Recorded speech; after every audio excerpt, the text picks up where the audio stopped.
Welcome to Flavors of India.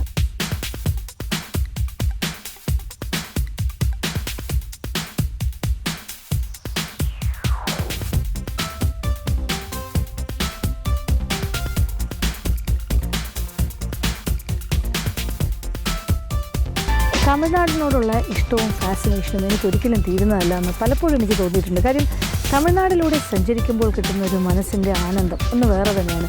ചുറ്റോട് ചുറ്റും നോക്കൂ, നല്ല ചില ഏരിയാസ് ഉണ്ട്. നാഗർകോവിൽ ഭാഗത്ത് കൂടിയൊക്കെ സഞ്ചരിക്കുമ്പോൾ നല്ല പച്ചപ്പും മലനിരകളും ഒക്കെ നമുക്ക് കാണാൻ സാധിക്കും. ഇവിടെ കണ്ടില്ലേ, നല്ല ധാരാളമായിട്ട് ഇങ്ങനെ പച്ചപ്പിങ്ങനെ വയലുകൾ, ഗ്രീൻ എങ്ങോട്ട് നോക്കിയാലും പാടങ്ങൾ, പാടശേഖരങ്ങൾ, പച്ച പച്ച പച്ച.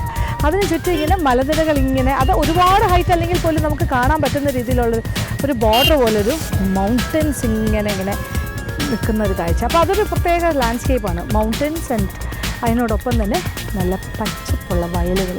അപ്പോൾ ഇങ്ങനെയുള്ള നല്ല കണ്ണിന് കുളിർമയേകുന്ന കാഴ്ചകൾ കണ്ടുകൊണ്ട് തന്നെ നമ്മൾ മുന്നോട്ട് യാത്ര തുടങ്ങുകയാണ്.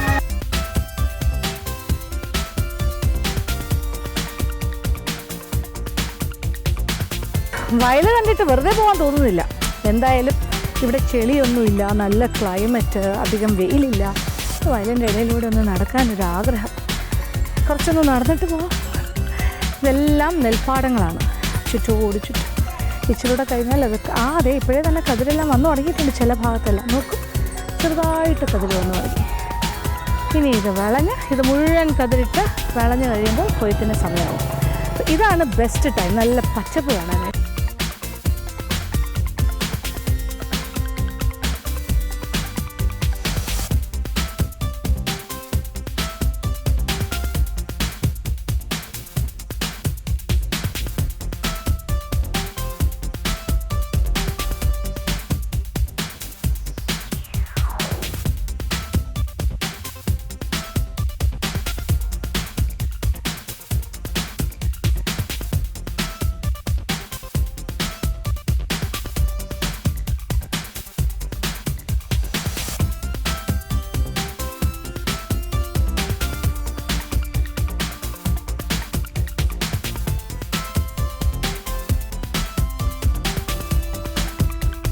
നമ്മളിങ്ങനെ തമിഴ്നാടിലൂടെ സഞ്ചരിച്ചുകൊണ്ടിരിക്കുമ്പോൾ ഫുഡ് സ്പെഷ്യാലിറ്റി, ഇവിടുത്തെ സ്പെഷ്യൽ ഫുഡ് എന്തൊക്കെയാണെന്നൊക്കെ അന്വേഷിക്കാറുണ്ടല്ലോ.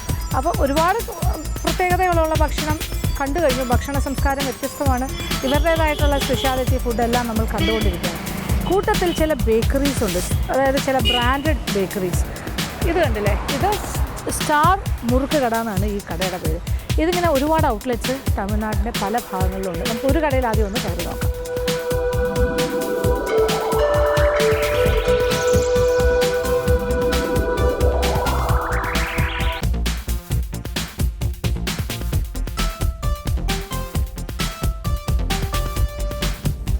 കുറേ പലഹാരങ്ങൾ ഇങ്ങനെ കണ്ണാടിക്കൂട്ടിൽ നിറച്ച് വെച്ചിട്ടുണ്ട്. അപ്പോൾ ഇത് നമ്മൾ സാധാരണ കാണുന്നൊരു കാഴ്ച തന്നെയാണ്. പക്ഷേ ഇത് കുറച്ച് വ്യത്യസ്തമാണ്. കാര്യം ഇതൊരു ബ്രാൻഡഡ് ഷോപ്പ് പോലെയാണ്, സ്റ്റാർ മുറുക്ക് കട. ഇവരുടെ മാത്രം സ്പെഷ്യലായിട്ട് ഇങ്ങനെ കുറേ ഔട്ട്ലെറ്റ്സ്, അവിടെ എല്ലാം ഇതേ പലഹാരങ്ങൾ കിട്ടുന്നു. അപ്പോൾ ഇതിൻ്റെയൊക്കെ ഉണ്ടാക്കുന്ന സ്ഥലം അറിയണ്ടേ. ഇത് ഇവരുടെ ഫാക്ടറി, ഇത്തരം പലഹാരങ്ങൾ, ഒരുപാട് പലഹാരങ്ങൾ ഉണ്ടാക്കുന്ന സ്ഥലം. ആ സ്ഥലവും കൂടി നമുക്കൊന്ന് കാണാം. എങ്ങനെയാണ് ഈ പലഹാരങ്ങളൊക്കെ ഉണ്ടാക്കുന്നത്, അതിൻ്റെ ട്രേഡ് സീക്രറ്റ്സ് അറിയാം. ഓക്കെ, ആ ഭാഗത്തേക്ക് പോകാം. ഒരു സാമ്പിളായിട്ട് നമ്മൾ അവരുടെ കട കണ്ടു. ഇതേ ഇപ്പോൾ നോക്കിയപ്പോൾ കടയുടെ മുന്നിലൊരു വണ്ടി വന്നത്. ഇത് ഇവരുടെ ചിഹ്നമാണ്, ഇവരുടെ എംബ്ലം, സ്റ്റാർ ഫുഡ്സിൻ്റെ. അപ്പോൾ ഇവർക്ക് ഇതുപോലെ സ്വന്തം വാഹനങ്ങളുണ്ട്. വാഹനത്തിൽ ഫാക്ടറിയിൽ നിന്ന് പലഹാരങ്ങൾ ഉണ്ടാക്കി ഓരോ ഔട്ട്ലെറ്റ്സിലും കൊണ്ട് എത്തിക്കുന്നു. അപ്പോൾ പലഹാരങ്ങൾ, നിറച്ച് പലഹാരങ്ങളുമായിട്ട് വണ്ടി വന്നിരിക്കുവാണ്. നമുക്ക് ഫാക്ടറിയിലേക്ക് പോകാം.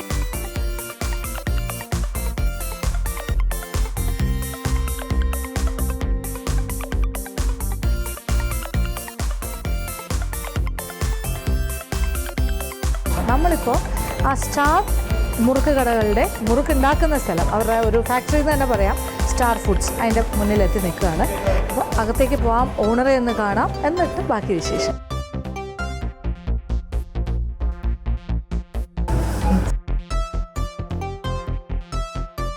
സ്റ്റാർ ഫുഡ്സ് ഓണറാണ്, സ്റ്റാർ മുറുക്ക് കടയുടെ എല്ലാം അല്ലേ. മിസ്റ്റർ രാജ് എന്നാണ് വരുന്ന പേര്. കുറച്ച് യങ്സ്റ്ററാണ് കണ്ടിട്ട്, അല്ല അധികം പ്രായമൊന്നുമില്ല. എത്ര വർഷമായിരിക്കും? 200 years back. Oh. அப்பா இப்படி இருக்கு. அப்போ கிராண்ட் ஃபாதர் தொடங்கிய பிஸ்னஸா? ஃபேமிலியில் அம்மா அப்பா நாங்கள்லாம் அது സ്റ്റാർ ഫുഡ്സ് എന്നാണ് ഈ കമ്പനിയുടെ പേര്. സ്റ്റാർ മുറുക്കടാന്നാണ് ഔട്ട്ലെറ്റ്സിൻ്റെ പേര്. പക്ഷേ ഇത് ഇവരുടെ സ്വന്തം ഔട്ട്ലെറ്റ്സ് ആണ്. എങ്ങനെ, അതായത് എത്ര ഉണ്ടാക്കുന്നു എന്നുള്ളതല്ല, എങ്ങനെ ഉണ്ടാക്കുന്നു എന്നുള്ളതാണ് ഏറ്റവും ഇമ്പോർട്ടൻ്റ് എന്നാണ് പുള്ളി പറയുന്നത്. ക്വാളിറ്റി, അവർക്ക് ക്വാളിറ്റി ഈസ് വെരി ഇമ്പോർട്ടൻറ്റ്. അതിൻ്റെ റോ മെറ്റീരിയൽസ് വാങ്ങുന്നതിലും ചെയ്യുന്നതിലും എല്ലാം ആ ഒരു ക്വാളിറ്റി മെയിൻറ്റെയിൻ ചെയ്യുന്നു. പുള്ളിക്കാരൻ ചെറുപ്പമാണെങ്കിലും പുള്ളിയുടെ അപ്പൂപ്പൻ്റെ കാലം തൊട്ടുള്ള ബിസിനസ്സാണ്. 100-200 വർഷം പഴക്കമുണ്ടെന്നാണ് പറയുന്നത് ഈ ബിസിനസ് സംരംഭത്തിന്. അതുകൊണ്ട് തന്നെ വീട്ടിലുണ്ടാക്കുന്ന രീതിയിലുള്ള പലഹാരങ്ങൾ, ഇപ്പോൾ അതിരസം, അച്ചപ്പം, നെയ്യപ്പം, മുറുക്ക്, വെറൈറ്റീസ് പലതരം, അങ്ങനെ കുറേ കാര്യം. മാർത്താണ്ഡം, തക്കല, കന്യാകുമാരി എല്ലാ ഭാഗത്തും ഇവർക്ക് ഇതുപോലെ ഒരു ഉണ്ടാക്കുന്ന ഏരിയാസ് ഉണ്ട് ചെന്നൈയിൽ. ഇവിടെ കുറേ സ്ത്രീകളാണ് ഇവിടുത്തെ തൊഴിലാളികൾ എന്നാണ് ഞാൻ മനസ്സിലാക്കുന്നത്. ഡെയിലി വേജസിന് വന്ന് വർക്ക് ചെയ്യുന്ന സ്ത്രീകൾ. അപ്പോൾ അതിൽ അവർ കൈകൊണ്ട് ചെയ്യുന്ന ഒരുപാട് ജോലികളുണ്ട്. പ്ലസ് മെഷീൻ്റെ സഹായത്തോടുകൂടി എല്ലാം കഴിഞ്ഞ് വറുത്ത പാക്കറ്റിലാക്കിയിട്ടാണ് ഇവരുടെ കടകളിൽ എത്തുന്നത്. ഫ്രഷായിട്ട് അല്ലേ? ഓക്കെ. റോ മെറ്റീരിയൽസ് ആണ് ഏറ്റവും ബാക്കി എന്നൊക്കെ തീരണം. ഓക്കെ, അന്നെന്നുള്ളത് അന്നുണ്ടാക്കി തീർക്കാനുള്ളതാണ് വിൽപ്പനയും നടക്കുന്നത്. ഓക്കെ, അതാണ് മെയിൻ ഇതായിട്ട് വിചാരിക്കും ടാർഗറ്റ്. അപ്പോൾ നമുക്ക് ഉള്ളപ്പോൾ ഓക്കെ അകത്ത് പോകാം.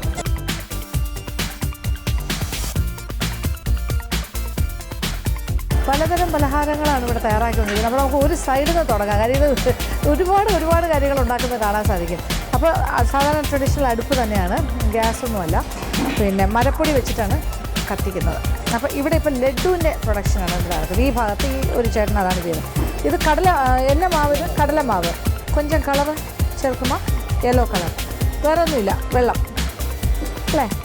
ഓക്കെ, കടലമാവ് വെള്ളത്തിൽ കലക്കിയെടുത്തത്, ഇച്ചിരി യെല്ലോ ഫുഡ് കളറും ചേർത്ത് മിക്സ് ചെയ്തത്. ഈ ഇതിനെന്താ പറയുക നമ്മൾ കണ്ണാപ്പ പോലെ പരന്ന കണ്ണാപ്പയിലൂടെ ചെറിയ ഹോളുള്ള അതിലൂടെ ഇങ്ങനെ ഉരച്ചൊരച്ച് എണ്ണയിലേക്ക് ഒഴിക്കും. അപ്പോൾ ലഡുവിന് വേണ്ടിയിട്ട് പിന്നെ ഈ ബൂന്തി ഉണ്ടാക്കാനുള്ള പ്രോസസ്സാണ്. അതിൻ്റെ ചെറിയ മുത്ത് പോലെയുള്ള. അപ്പോൾ ആ ഒരു കണ്ണാപ്പയിലൂടെയാണ് ഇങ്ങനെ കൈ കൊണ്ടിങ്ങനെ തേച്ച് വിടുന്നത്. അതിങ്ങനെ ചെറിയ മുത്തുകൾ പോലെ എണ്ണയിലേക്ക് വീഴുന്നു. ഇനി അത് പാകത്തിന് നിന്ന് വറുത്ത് ഒഴുകും. ഒരുപാട് ഫ്രൈ ആവരുത്, ഇച്ചിരി സോഫ്റ്റായിട്ട് തന്നെയാണ് വറുത്തെടുക്കുന്നത്. എന്നിട്ട് ഇത് പഞ്ചസാര ലായനിയിലിട്ട് ഒരു നൂൽപ്പാവ് അതിലേക്ക് ഇട്ടിട്ടാണ് ഇത് ഇളക്കി എടുത്തിട്ട് ടൈറ്റാക്കിയാണ് ഉരുട്ടുന്നത്. ചൂടോടുകൂടി, ഒരു അല്പം ചൂടോടുകൂടി. അപ്പോൾ ഇതിൻ്റെ 2 സ്റ്റേജാണ്. ഇതിപ്പോൾ ഇത് എടുക്കുന്നു, അപ്പുറത്ത് സൈഡിൽ ഓൾറെഡി പഞ്ചസാരയിൽ ഇട്ട് വെച്ചിരിക്കും.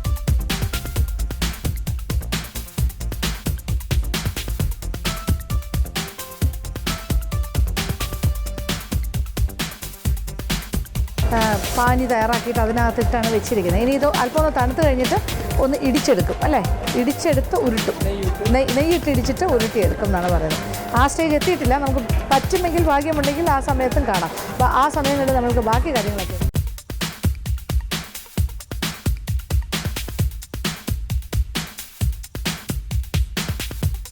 ഇത് അതിരസത്തിൻ്റെ മേക്കിംഗ് ആണ്. ഇത് 3 ആൾക്കാരാണ് ഇതിലിപ്പോൾ തയ്യാറാക്കുന്നത്.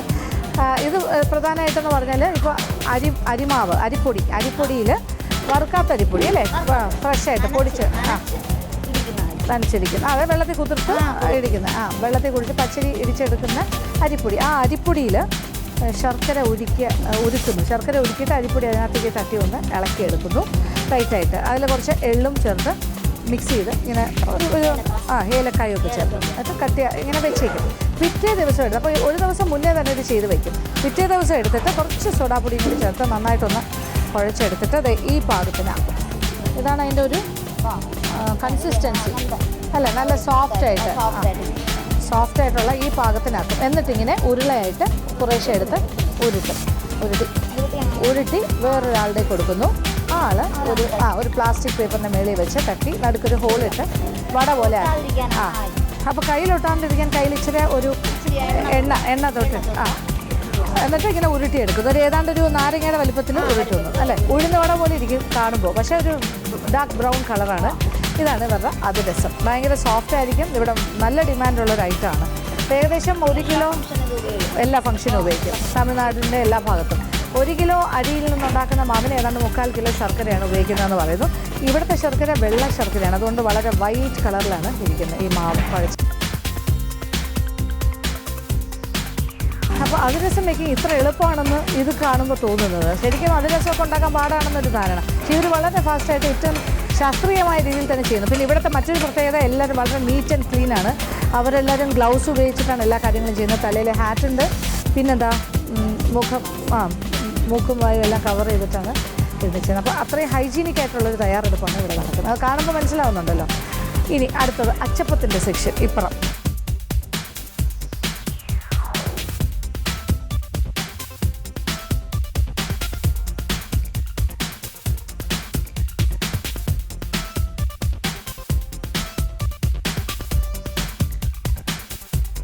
ഈ ഒരു സ്ഥലത്ത് വന്നപ്പോൾ ഞാൻ പരിചയപ്പെട്ട ഒരാളാണ്. ഇത് ശ്രീമതി പത്മ, മലയാളിയാണ്. പക്ഷേ ഈ തമിഴ്നാട്ടിലെ ഒരു മലയാളിയുടെ പ്രസൻസ് നമുക്ക് ഒരുപാട് ഗുണം ചെയ്യും. കാര്യം ലാംഗ്വേജ് നന്നായിട്ട് മനസ്സിലാക്കിയത്. പുള്ളിക്കാരി കല്യാണം കഴിച്ചുകൊണ്ട് വന്നതാണ് ഈ ഭാഗത്തേക്ക്. പിന്നെ ഈ സ്റ്റാർ ഫുഡ്സിൻ്റെ മാനേജർ പോസ്റ്റിലാണ് വർക്ക് ചെയ്യുന്നത്. അപ്പോൾ എല്ലാ ഔട്ട്ലെറ്റ്സ്, ഏതാണ്ട് 8 ഔട്ട്ലെറ്റ്സ് ഉണ്ട് ഇവിടെ, 8 ഫാക്ടറീസ് ഉണ്ട് ഇതുപോലെ അല്ലേ. അവിടെ എല്ലാം പുള്ളിക്കാരി പോകണം അന്വേഷിച്ച്. അപ്പോൾ ഇതിൻ്റെ കൂട്ടിൻ്റെ രഹസ്യങ്ങളൊക്കെ പറഞ്ഞു തരുന്നത് ഇദ്ദേഹമാണ്. അപ്പോൾ ഇവിടുത്തെ അച്ചപ്പത്തിന് വ്യത്യാസമുണ്ട്. അച്ചപ്പത്തിൻ്റെ ഒരു മീനിങ്ങിൽ ഇതിൻ്റെ കൂട്ടെന്ന് പറഞ്ഞാൽ നമ്മൾ സാധാരണ മുട്ടയും തേങ്ങാപ്പാലും ഒക്കെ ചേർത്തിട്ടല്ലേ ചെയ്യുന്നത്. പക്ഷേ ഇവിടെ മുട്ടയില്ല, തേങ്ങാപ്പാലും ഇല്ല. കൂടുതൽ ലാസ്റ്റിംഗ് ആണ്. പിന്നെ പ്യുവർ വെജിറ്റേറിയനാണ്, ആ രീതിയിലാണ് ചെയ്യുന്നത്. അരിപ്പൊടിയിൽ 1 കിലോ അരിപ്പൊടിക്ക് ഒരു 3/4 കിലോ പഞ്ചസാരയും ഒരു 1/4 കിലോ ഉഴുന്ന് പൊടി അല്ലേ, ഉഴുന്ന് പൊടിയും പിന്നെ ഒരു 1/4 കിലോ മൈദാമാവും ഇത്രയും ചേർത്തിട്ടാണ് ബാറ്റർ കലക്കുന്നത്. അതിനകത്ത് 3/4 കിലോ പഞ്ചസാരയും പിന്നെ എള്ള്, പിന്നെ 1 കിലോ അരിപ്പൊടിക്ക് 1 കിലോ അരിപ്പൊടി, 1/4 കിലോ ഉഴുന്ന് പൊടി, 1/4 കിലോ മൈദ, എന്നിട്ടാണ് ബാറ്റർ. ഇത് കലക്കി കഴിഞ്ഞാൽ പിന്നെ ഒരു മണിക്കൂറിനകത്ത് തീർക്കണം, അല്ലെങ്കിൽ പുളിക്കാൻ പാടില്ല. അത് വളരെ നിർബന്ധം. എന്നിട്ട് ഇങ്ങനെ കണ്ടില്ല, അച്ച് അതിലിങ്ങനെ മുക്കുന്നു, 1/4 ഭാഗത്തോളം മുങ്ങണം.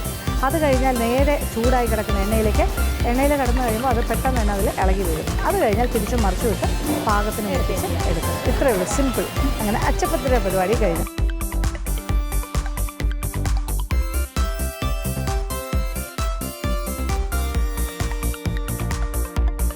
ഈ ഭാഗത്ത് അരിമുറുക്കിൻ്റെ മേക്കിംഗ് ആണ് നടക്കുന്നത്. ഇത് മെഷീൻ ഉണ്ടാക്കുന്ന അരിമുറുക്കാണ്. മെഷീൻ ഉണ്ടാക്കുന്നതെന്ന് വെച്ചാൽ ഈ ഷേപ്പ് ആക്കുന്നത് മെഷീനാണ്. പിന്നെ മാവ് കുഴയ്ക്കുന്നതും മെഷീനാണോ? അല്ല, അത് നമ്മൾ തന്നെ കൈ തന്നെയാണ്. മെഷീനാണ് ഇത് ഷേപ്പ് ചെയ്യുന്നത്, അത്രേ ഉള്ളൂ. അത് കഴിഞ്ഞിട്ട് എണ്ണയിലേക്ക് എടുത്തിടുന്നു, വറുത്ത് കോരുന്നു. ഇതിന് അരിപ്പൊടി, ഉഴുന്നുപൊടി, എള്ള ജീരകം, ഓമം ചേർക്കുമോ? ഇല്ല, ഉപ്പ്. അപ്പോൾ ഇതിൻ്റെ ഓമം ചേർക്കാത്ത മുറുക്കാണ്. സാധാരണ മുറുക്കിൽ ഇതിൽ ഇച്ചിരി നെയ്യ് ചേർക്കും അല്ലേ. സാധാരണ ഓമം ചേർക്കുമ്പോൾ ഒരു കരുകരിപ്പും സ്വാദും കൂടുന്നുള്ളൂ. പക്ഷേ ഇവിടെ അത് ആവശ്യമില്ല എന്നാണ് പറഞ്ഞത്. അതിനെക്കാട്ടി ടേസ്റ്റ് ഇതുണ്ടാവും ഡാൽഡ അല്ലെങ്കിൽ നെയ്യ്. ഇത് എങ്ങനെയാണ് എൻ്റെ കണക്ക്? 1 കിലോ അരിപ്പൊടിക്ക് 1/4 കിലോ ഉഴുന്ന് പൊടി, പിന്നെ എള്ള്, ജീരകം, ഉപ്പ്, പിന്നെ കുറച്ച് ഡാൽഡ ചേർക്കുകയാണെങ്കിൽ എത്രയാണ്? ഒരു 100 ഗ്രാം ഡാൽഡയും കൂടി ചേർത്തിട്ട് കുഴച്ചെടുക്കുന്നു. ഇച്ചിരി വെള്ളം ഒഴിച്ച് കുഴച്ചെടുക്കുന്നു. എന്നിട്ട് ഉടനെ തന്നെ അച്ചിലൂടെ ഇട്ട് മെഷീൻ അതിൻ്റെ ഷേപ്പാക്കി കൊടുക്കും, വറുത്തെടുക്കും. അപ്പോൾ മെഷീൻ്റെ പണി നമുക്കൊന്ന് കാണാം, അതെങ്ങനെയാണ് അതിൻ്റെ ഈ ഷേപ്പാക്കി എടുക്കുന്നതെന്ന്. മാവ് കുഴച്ചെടുക്കുന്നു. എന്നിട്ട് അത് ആ അച്ചിൻ്റെ ഉള്ളിലേക്ക്, മെഷീനിലെ അച്ചിൻ്റെ ഉള്ളിൽ, ആ ഒരു മെഷീൻ്റെ അകത്തേക്ക് ഈ ഇടിയപ്പത്തിൻ്റെയൊക്കെ അച്ച് മാതിരിയുള്ള ഒരു ഇടിയപ്പം മേക്കർ പോലെ അതിനകത്തേക്ക് ഫിക്സ് ചെയ്യുന്നു.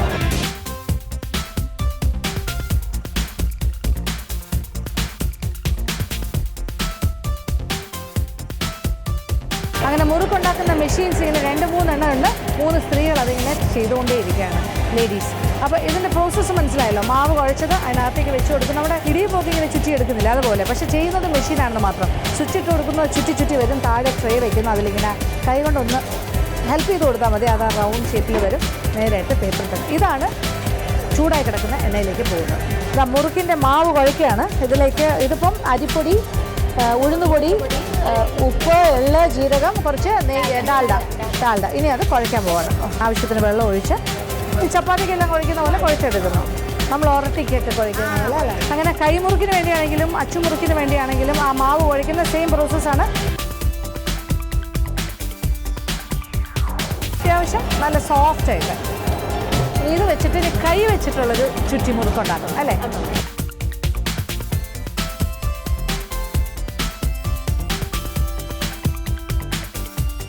ഇവിടെ ഇപ്പോൾ കൈ ചുറ്റുമുറുക്കിൻ്റെ വർക്ക് നടക്കണം. ഇങ്ങനെ കുഴച്ചെടുത്ത മാവ് ഓരോ ആളുടെയും സൈഡിലുണ്ട്. കയ്യിൽ ഇച്ചിരി എണ്ണ സൈഡിൽ വെച്ചിട്ടുണ്ട്. കയ്യിൽ ഇടയ്ക്കിടയ്ക്കൊന്ന് എണ്ണ കയ്യിലൊന്ന് വിരലുകളിലൊന്ന് തൊട്ടിട്ട് ആ മാവിൽ നിന്നും ഒട്ടാണ്ടിരിക്കാൻ. എന്നിട്ട് ഇതൊരു 3-4 ചുറ്റല്ലേ? ആ 4 ചുറ്റുള്ള മുറുക്കാണ് ഇവിടെ ചെയ്തുകൊണ്ടിരിക്കുന്നത്. ഇങ്ങനെ ചുറ്റി കൈകൊണ്ട് ചുറ്റി എടുക്കുന്നു. ഇവിടെ ചൂടായി കിടക്കുന്ന എണ്ണയിലേക്ക് ഈ മുറുക്ക് കൊണ്ടുവന്ന് ചുറ്റിയെടുക്കുന്ന മുറുക്ക് ഇട്ട് വറുത്തെടുക്കുന്നു. കരികരിപ്പായിട്ട് വറുത്തത്. അപ്പോൾ ഈ ഉണ്ടാക്കുന്ന കാര്യങ്ങളെല്ലാം തന്നെ പിന്നെ തണുത്ത് കഴിഞ്ഞിട്ട് പാക്കറ്റ്സിലാക്കിയിട്ടാണ് കടകളിലേക്ക് പോകുന്നത്.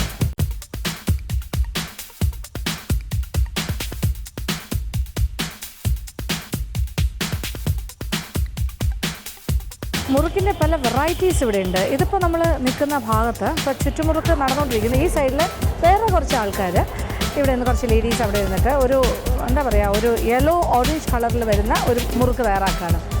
പെട്ടെന്ന് എനിക്ക് തോന്നിയത് പക്കാവടയാണോ എന്ന് തോന്നി. അങ്ങനെയല്ല, ഇതിൻ്റെ പേര് പൂണ്ടുമുറുക്ക് എന്നാണ്. പൂണ്ടുമുറുക്ക് വെച്ചാൽ ഗാർലിക് മുറുക്ക്, വെളുത്തുള്ളിയുടെ സ്വാദുള്ള മുറുക്ക്. അപ്പോൾ അത്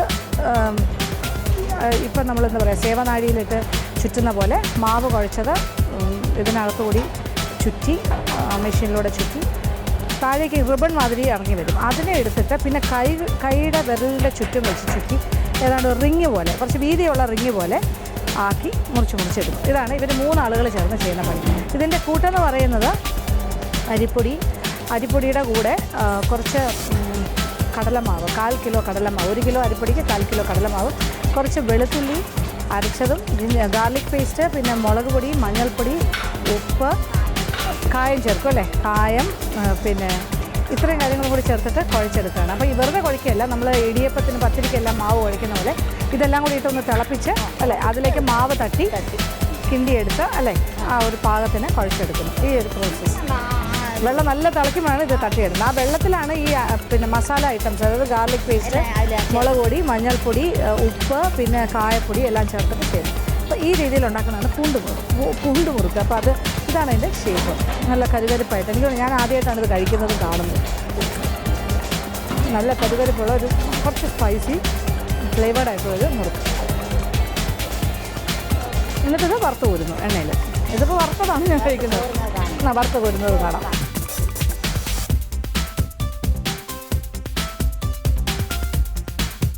ഇപ്പോൾ ഇത് വെച്ചിരിക്കുന്ന പൂണ്ടുമുറുക്ക് കംപ്ലീറ്റ് തിളച്ചുകൊണ്ടിരിക്കുന്ന എണ്ണയിലേക്ക് ഇടുകയാണ്. ധാരാളമായിട്ട് ഇങ്ങനെ ഒന്നിച്ചിട്ട് വറുത്ത് കോരിയെടുക്കുന്നു. എന്നിട്ടൊരു ഡബ്ബകളിലായിട്ട് സ്റ്റോർ ചെയ്യുന്നു. കണ്ടില്ലേ, ഇതിനകത്തെല്ലാം നിറച്ചിട്ട് ഇവിടെ എല്ലാം ഒന്നാണ് എടുത്തിരിക്കുന്നത്.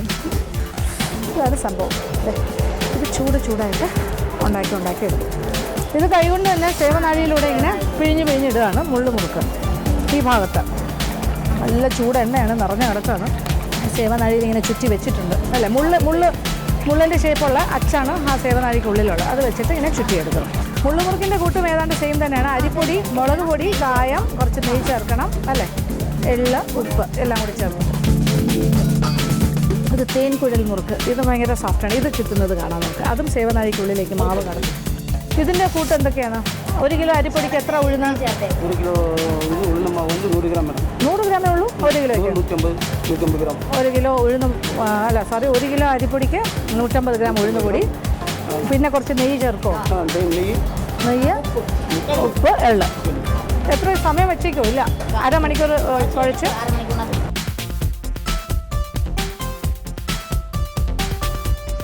എനിക്കിത് നന്നായി ഇഷ്ടമായി. ഇത് കുറച്ച് ക്രിസ്പി ആണെങ്കിലും സോഫ്റ്റാണ്, കഴിക്കാൻ നല്ല രുചി.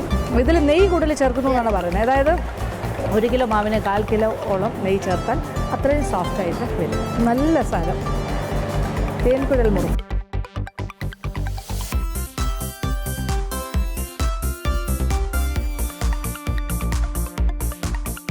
എന്നാലും ഇവിടുത്തെ ഒരു പ്രത്യേകത വെച്ചാൽ ഇവരുടെ പ്രോഡക്റ്റ്സ്, അവർ പറഞ്ഞില്ല, റോ മെറ്റീരിയൽസിന് ഒരുപാട് പ്രാധാന്യം കൊടുക്കുന്നുണ്ട്. ക്വാളിറ്റി ഇമ്പ്രൂവ്, ശരിക്കും നല്ല ക്വാളിറ്റി സാധനങ്ങൾ. അതുകൊണ്ട് തന്നെ പച്ചരി വാങ്ങി, നല്ല ക്വാളിറ്റി പച്ചരി വാങ്ങി വെള്ളത്തിൽ കുതിർത്ത് ഇവിടെ തന്നെ പൊടിച്ചെടുക്കുകയാണ്. പൊടിക്കാനുള്ള മെഷീനും ഉണ്ട്. അതേ കുതിർത്ത പച്ചരി ഇവിടെ ഊറ്റി പൊടിക്കാനായിട്ട് എടുത്തിട്ടിരിക്കുന്നു. ഇനി മെഷീൻ ഓൺ ചെയ്ത് കഴിഞ്ഞാൽ അത് പൊടിഞ്ഞ് പൊടിയായിട്ട് താഴേക്ക്.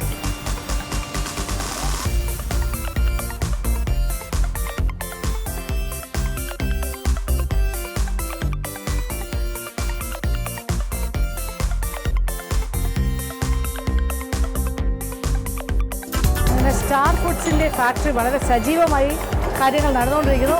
ഓരോരുത്തർക്കും അവരവരുടെ ജോലി എന്താണെന്ന് കൃത്യമായി അറിയാം.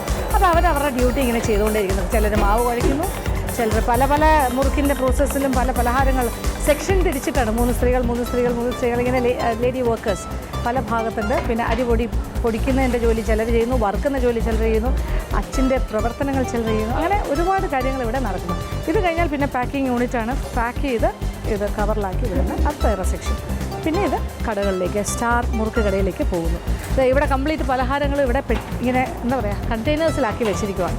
ഇതെല്ലാം ഇവർക്കിവിടെ ഉണ്ടാക്കുന്ന പലഹാരങ്ങൾ. നമ്മളിപ്പോൾ ഏകദേശം കുറേ കാര്യങ്ങൾ കണ്ടു, കാണാത്ത കുറേ പലഹാരങ്ങൾ ഇപ്പോൾ ഇവിടെ കാണാൻ സാധിക്കുന്നുണ്ട്. ഞാൻ വിചാരിച്ചൊരു പാക്കറ്റിലാക്കിയിട്ടാണ് കടയിലെത്തിക്കുന്നത്. അങ്ങനെയല്ല, ഇതിങ്ങനെ തന്നെ കടയിലെത്തിച്ചിട്ട് അവിടെ നിന്ന് ആവശ്യാനുസരണം ആൾക്കാർ ചോദിക്കുന്നതിനനുസരിച്ച് പാക്ക് ചെയ്ത് കൊടുക്കുകയാണ്.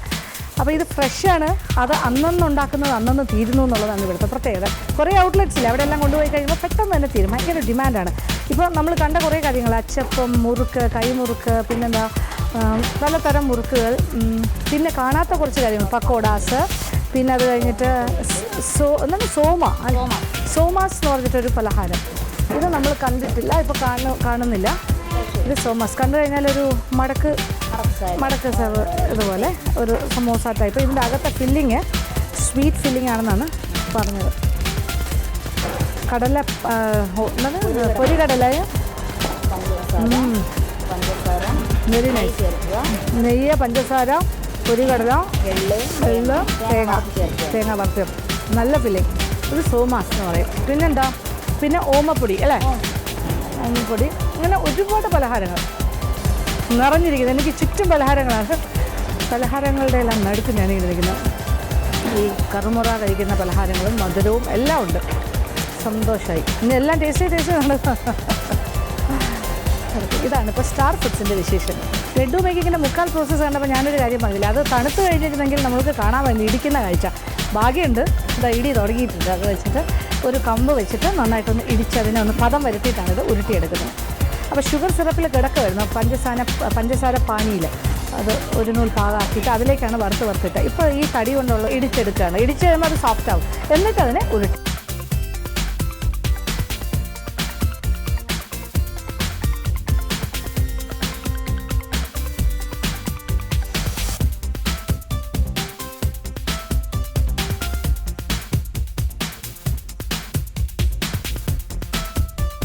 എന്തായാലും നമ്മളിവിടെ വന്നതിൽ ഇവർക്ക് എല്ലാവർക്കും സന്തോഷം. അവരുടെ ജോലിയല്ലേ ഇപ്പോൾ തൽക്കാലം കുറച്ച് തടസ്സപ്പെട്ടിരിക്കുകയാണ്. എല്ലാവരും ഇപ്പോൾ എൻ്റെ ചുറ്റുമുണ്ട്. അപ്പോൾ ശ്രീമതി പത്മയോട് താങ്ക്സ്. നിങ്ങൾക്ക് എല്ലാവരോടും താങ്ക്സ്. ഓക്കെ.